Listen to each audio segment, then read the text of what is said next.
Good day mga ka-teachers. Tuturo ko sa inyo ang paggawa ng most learn least learn nang hindi na kayo nag-i-encode at naghahanap ng higher score at saka lower score. Unahin muna natin itong TOS. Maglagay muna kayo ng learning competency, code, number of hours, number of items, item placement, then itong Bloom's taxonomy. Ito. Pag nalagyan nyo na yan, dito tayo muna mauna. Dito muna natin. Yan. Dito sa item placement, sample ito 28, 17, 18, 19, 46. Burahin natin itong mga yan. Magiging 0 itong total item placement. Pag naging 0 yan, magiging total dito 45 na lang, 46 o hindi na balance. Kaya at saka ang pag naglagay ka ng number, separated by commas, at wag maglalagay ng comma sa end of na number. Lalagay natin dito example 25, 15. Yan. Example, pag click, naglagay tayo dyan 1 kasi toldok yung nilagay ko, dapat comma. 25, 15. Ayan, para maging 2. Pag okay na yan, find duplicate na item number. Yan. Ibig sabihin 15, 25 ay existing na dito sa ibang row. Tanggalin na. Then, ito, find missing number in the item placement. 17, 18, 19, 88, 46. O yan. 17, 18, 19, 45, 46. Click natin ulit. 28. Missing item 28. Find duplicates item 45. O, ibig sabihin 45 palitan natin, gawin natin 28. 28. Ayan. Okay na. Wala nang duplicate. Ngayon dito naman sa item analysis na Bloom's taxonomy, kapag total item placement ay 5, kailangan 5 din itong total kung anong nilagay nating number. Sa understanding, example itong tanggal na rin ng dalawa. Pag naglagay tayo do 1 na lang, hindi na balance, kailangan para silang 5. Lagay natin example 5, hindi niya i-accept yan kasi dapat 5 lang, kasi 5 lang yun nasa item placement natin. Maglagay tayo ng 2, sunod 3, hindi niya pa rin i-accept yung 3, dapat pares 5, 2, 2. Ayan, i-accept niya na pares na 5. Then i-check nyo ngayon itong total at saka total item placement. Pag parehas na sila, pwede na kayong pumunta sa frequency of error. Then ito, wag kalimutan itong total item of placement kasi dito tayo magbabase kung saan yung missing ditong number, kung hanggang saan. Example ito 7, 5, kulang pa tayo dito, lagay tayong 4, balance na 5, 7, 5, 4, 8, 9. O example, pares ng 50.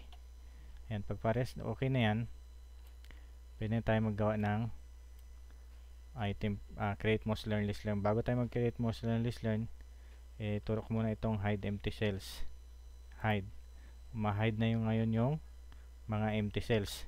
Pag kulang yung row na kailangan nyo, example may pang 9 pa, unhide empty cells, lagay nyo yung height ng row. Lalagay natin example ay 30 kasi yung gamit ko dyan, lagay natin na 35.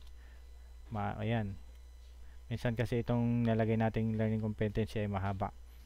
Pag okay na yan, i-hide na lang natin ulit, hide empty cells, para bumalik sa dati. Then okay na yan, dito na tayo sa frequency of error. Pagdating natin dito sa frequency of error, itong empowerment, purse, 5, tsaka section ay kukunin na dito sa TOS. Kaya hindi nyo na ito i-encode. Ang encode nyo na lang dito ay itong number of takers 23. Yan na lang i-encode nyo. Pag okay na yan 23, ilagay na natin dito sa yung mga correct answer dito sa number of student answered correctly. Lalagyan na lang natin yan. I-copy ko muna ito. Tanggalin ko muna dito. Proceed. Example, ang item lang natin ay lagay ko muna siya dyan. Ang item lang natin ay 40 lang. Ang exam natin, type nyo lang dito 40, then enter. Yan, gagawa na siya ng 40 item. Tayo natin matapos. Yan, mayroon na siyang 40 item. Lalagay nyo na lang ulit yung number of student answered correctly. Balik natin sa 50. Tapos ito meron ng mean, MPS, MPL. Then less than equal to 80%. Pag okay na yan, click na lang natin to ulit, copy natin, Ctrl C, Ctrl B. Ayan, yan na yung mga score nila. Yan na yung number 1, 4 out of 4 ang nakasagot ng correct out of 19. Ito, clear content na natin to. Ayan, tanggalin na natin ito. Okay. Ayan, no borders. Itong frequency of error, wala itong password. Lahat yan makikita nyo pati code. Dito lang ako naglagay ng password sa TOS. Okay na, pag meron na tayong mga student answered correctly na number, pwede na tayo ulit bumalik sa TOS. Dito sa most learn least learn, tanggalin ko to. Itong 5. Clear content muna natin. Then ito clear content. Ayan, empty yan. Na tayo sa TOS. Hanapin ngayon ito, pag clinic natin tong create most learn least learn, hanapin niya itong item placement dito sa frequency of error, kung saan dito yung may mataas na answered correctly. Example, click natin. Yan, pagka-click most learn least learn, punta na tayo ulit dito. Makikita ayan na.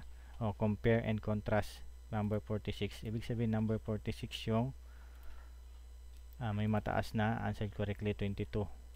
Kaya then ang learning competency niya compare and contrast, ayun na siya. Then yung mga kasunod na matataas ang score.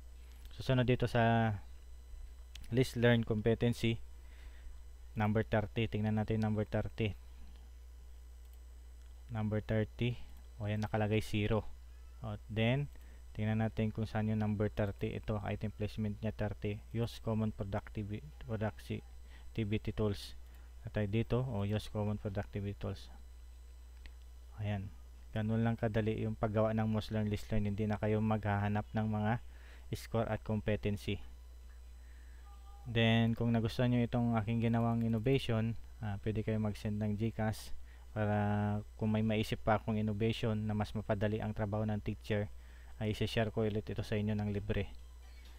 Thank you sa panonood ng aking video. Please subscribe.